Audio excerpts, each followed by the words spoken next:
ఏమన్నా కొట్టినాడా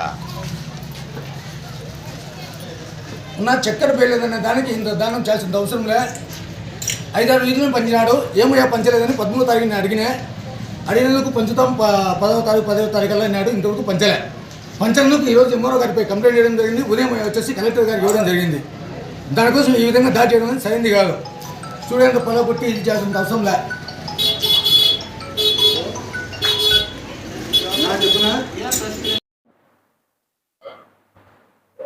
నా పేరు నాగరాజు, మాది అమృతనగర్. మా అమృతనగర్ చెందిన ration dealer Chennur Nizamuddin 143 ration dealer shop number. ఈయన సరిగ్గా పంచడం లేదని చెప్పేసి గతంలో ఎన్నోసార్లు మేము అధికారుల దృష్టికి తీసుకుపోవడం జరిగింది.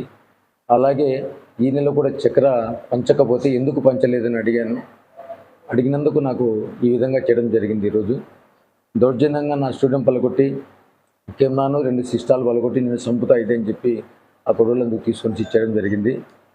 మూగి దెబ్బలు, అందుకు ఇక్కడ ఒళ్ళంతా మొత్తం ఒళ్ళంతా దెబ్బలు, అలాగే ఇక్కడ తలకు దెబ్బ. నేను అధికారులను విచారణ చేసి ఈ డీలర్ పైన చర్య తీసుకోవాలని పెట్టడం జరిగింది. ఈరోజు అధికారులకు నేను కంప్లైంట్ చేసినందుకే నన్ను ఈ విధంగా చేయడం అనేది చాలా దారుణం. ఈరోజు 5:15కు నేను ఎంఆర్ఓ గారితో మాట్లాడి ఎంఆర్ఓ గారికి నేను రాతపూర్వకంగా కంప్లైంట్ చేయడం జరిగింది. నేను 6 గంటలకు వచ్చి నేను స్టూడియోలో కూర్చుండగానే 6:15, 6:20 మధ్యాల నా పైన వచ్చి రాళ్లతో కొడులతో తీసుకొని వచ్చి వాళ్ళ రేషన్ డీలర్ అయినటువంటి 140 రేషన్ డీలర్ నిజాముద్దీన్ భార్య నిజాముద్దీన్, అలాగే నిజాముద్దీన్ కొడుకు నాజరు, వాళ్ళ చిన్న కొడుకు అందరు కలిసి నన్ను ముఖమ్మడిగా దాడి చేయడం జరిగింది. వీరితో పాటు ఒక 4-5 మంది వచ్చారు. వాళ్ళ పేర్లు నాకు పెద్దగా తెలియదు.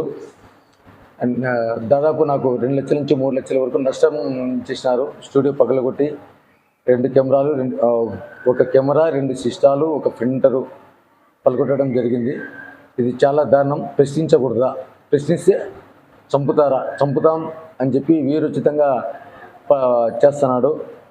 పోలీసులు వచ్చి ఇట్లా స్టేషన్ కాడికి వచ్చి మళ్ళీ మళ్ళీ స్టూడియో అంతా నుజ్జు చేశారంట. నేను ఇంకా పోలేదు. నేను ఇట్లా స్టూడియోలో ఇట్లా దెబ్బలకు చూపించుకుంటున్నా బాగలేకపోతే. అది నేను అధికారులను కోరుకునేది ఒకటే, నిష్పక్షపాతంగా విచారణ చేసి ఆ డీలర్పై చర్య తీసుకోవాలా. అడిగితే ఎంతమందిని ఈ విధంగా అన్యాయంగా దౌర్జన్యంగా కొట్టడం చంపడం జరుగుతుంది. ఖచ్చితంగా అతని డీలర్షిప్ తీసేయాలా, విచారణ చేయాలా. అమ్ముతున్న ప్రజలు ప్రతి ఒక్క ఇంటికి ఎన్ని అతనికి ఇది కార్డులు, రేషన్ కార్డులు ఉన్నాయో ఆ రేషన్ కార్డులు ప్రతి ఇంటికి పోయి విచారణ చేయాలా. ఖచ్చితంగా అతను ఎంత పర్ఫెక్ట్గా చేస్తాడో ప్రజలకు అందరికీ కాదు, అధికారులకు తెలియాలా. మెయిన్గా అతని రేషన్ డీలర్పై చర్య తీసుకోవాలా. నాకు జరిగిన అన్యాయానికి న్యాయం చేయాలా. ఇదే జరిగిన విషయమే చెప్పింది. మీకు ఇప్పుడు ఏదైతే చెప్పానో అదే చెప్పడం జరిగింది. అయ్యా, ప్రశ్నించేందుకు నా పైన దాడి చేయడం జరిగింది. ఈరోజు నా స్టూడియోలోకి వచ్చి నా స్టూడియో అద్దాలు తర్వాత కెమెరా, సిస్టాలు, ప్రింటర్స్ అందుకు పలకొట్టినారు. అలాగే చంపుతా అని చెప్పి బెదిరిస్తున్నాడు. వాళ్ళకి చెప్పి చంపడం గ్యారంటీ మీ అమ్మ అది ఇది అని. వీళ్ళపైన ఖచ్చితంగా చర్య అయితే తీసుకోవాలా. పోలీసు అధికారులు ఖచ్చితంగా చర్య తీసుకొని నాకు న్యాయం చేయాలని కోరుకుంటున్నా. నా పేరు నాగరాజు. గతంలో నేను విలేకరిగా 12 సంవత్సరాలు చేయడం జరిగింది.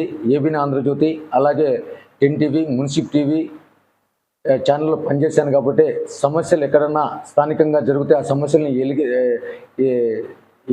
ఎలుగెత్తి చాటుతా, ప్రశ్నిస్తా. ఆ ప్రశ్నించడం అయితే ఈరోజు తప్పైపోయింది. నాకు ఈరోజు ఈ దుస్థితి వచ్చింది. నన్ను ఆర్థికంగా దెబ్బ తీయడం కూడా జరిగింది, మానసికంగానే కాకుండా.